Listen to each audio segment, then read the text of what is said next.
What's up, Tech Fam? Ever wondered why your phone says made in China and not made in India when it comes to the really nitty gritty stuff? Today, we are diving deep into India's journey through the computer revolution and what it means for the AI race we are in right now. AI.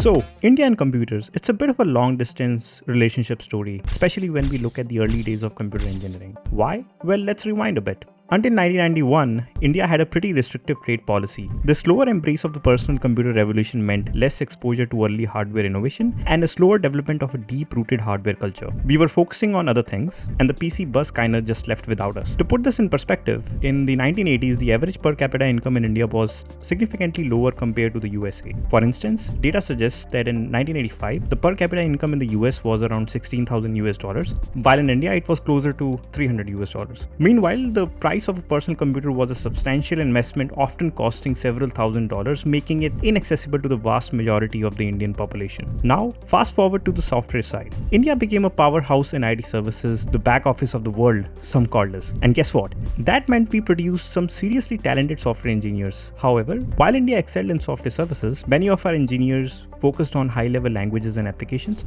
rather than the foundational aspects of computing. We missed developing a robust culture of deep-level systems engineering. To understand what this meant for foundational talent, let's look at the US experience. Let's take an example of the most popular OS, Android. Ever wondered how some of its foundational engineers got their start? It's kind of wild. Just check this out. Grace Kloba, the engineer who built WebView, she picked up elements of BASIC and Fortran because her mother started teaching programming. Then Brian Sweatland, the first engineer on Android, his father put a custom single board computer on their kitchen table where he could learn BASIC. Then Dan Agnor, the guy behind the OTA updates on Android, grew up in a college computer lab where his mother was working. His mother got him an Atari 400. He dropped out of his PhD to work on BOS, and you won't imagine he rejected Google's offer. I mean, come on.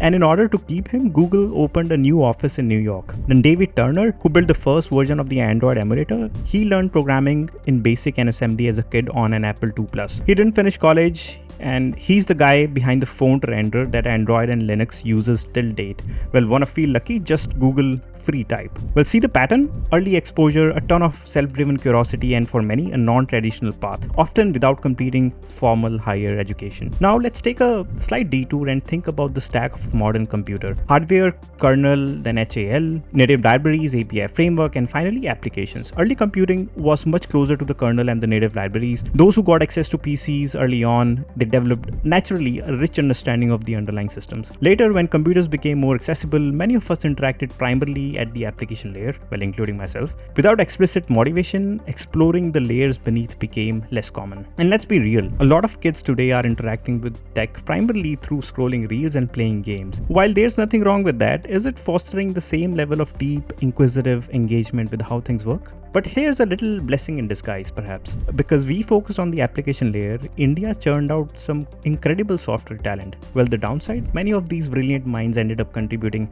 their skills to the Western companies.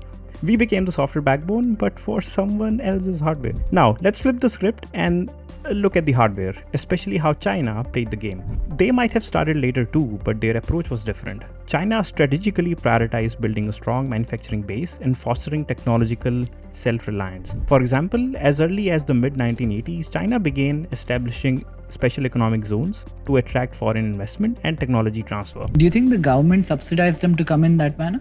So Their government? yes, so there, as I said, we never know because there were so many schemes which were running there, and not only the central level scheme but also the state level scheme. The companies were funded by the states also. Focusing on export-oriented manufacturing. These policies, coupled with the significant state investment in research and development, laid the groundwork for their hardware dominance. Just look at the crowdfunding platforms like Kickstarter and Indiegogo. They are overflowing with amazing high-quality gadgets from Chinese startups, like Snapdragon-powered handheld Android devices, then Ryzen-based portable PCs, often offering specs and quality that can rival or even surpass established Western brands. So where does this leave us in the AI race? Well, it feels like we are at another critical juncture. We have the software talent, no doubt, but are we fostering the foundational AI research and hardware innovation needed to be true leaders? Think about the AI stack. We have the hardware like the GPUs and the TPUs, then the infrastructure, which is the backbone provided by giants like Google Cloud, AWS, and Microsoft Azure. Then foundational models, the large general purpose AI models that we know of. Then we have the specialized models, which are tailored for specific tasks. And we have the data platform, which is very crucial for managing and preparing the data. And then finally, the application layer. Well, what it looks like is that currently India's strength lies predominantly in the application layer of the AI stack. Well, think about AI pioneers like Yan Lee Sun. So I studied electrical engineering. I progressed in my studies. I became more and more interested in sort of more fundamental questions in mathematics, physics, and AI. I did not study computer science. His journey, for instance, highlights a deep fascinating with physics and AI, driving him to pursue research even outside of a traditional computer science path. Well, this kind of curiosity and willingness to forge unconventional paths is crucial for foundational innovation. Are we creating the environment for the next generation of the Indian AI innovators? Well, the good news is India is waking up. India boasts a large number of coders and a substantial user base for digital technologies. The proliferation of smartphones and the increasing access to the internet suggests there's already a fertile ground for AI adoption and development. However, the fundamental question remains: is India merely an adopter and consumer of AI technologies developed elsewhere? Or is it positioned to be a key innovator and contributor at the foundational level? There are government initiatives and a growing interest from the research and the startup community, with the emergence of companies like Sarvam AI and the research labs like AI for Bharat. Well, just last week, Indian government sourced an additional 15,000 new GPUs and included 3 more startups in the India AI mission. It's kind of similar to what China did back in the days with their manufacturing hubs.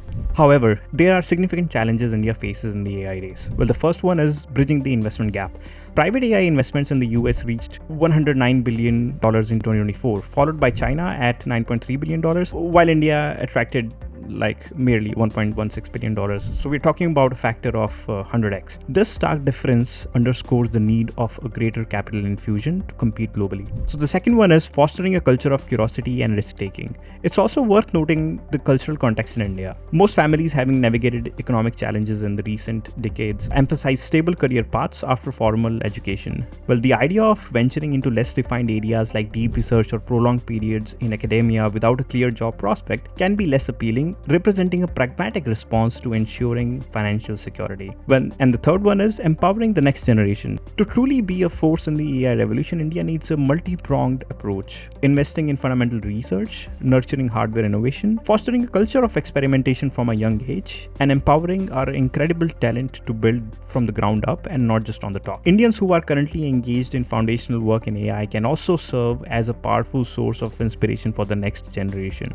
Just as India might have missed the early PC bus, it absolutely cannot afford to miss the AI rocket. While the AI landscape is still being written, India has the potential to be a major author in this story. Let's learn from our past, seize this opportunity, and build a future where Made in India on cutting-edge AI isn't just a dream, but a reality. So what are your thoughts on India and the AI race? Let me know in the comments below. You were watching Decode with 100 GB, and I will see you in the next one.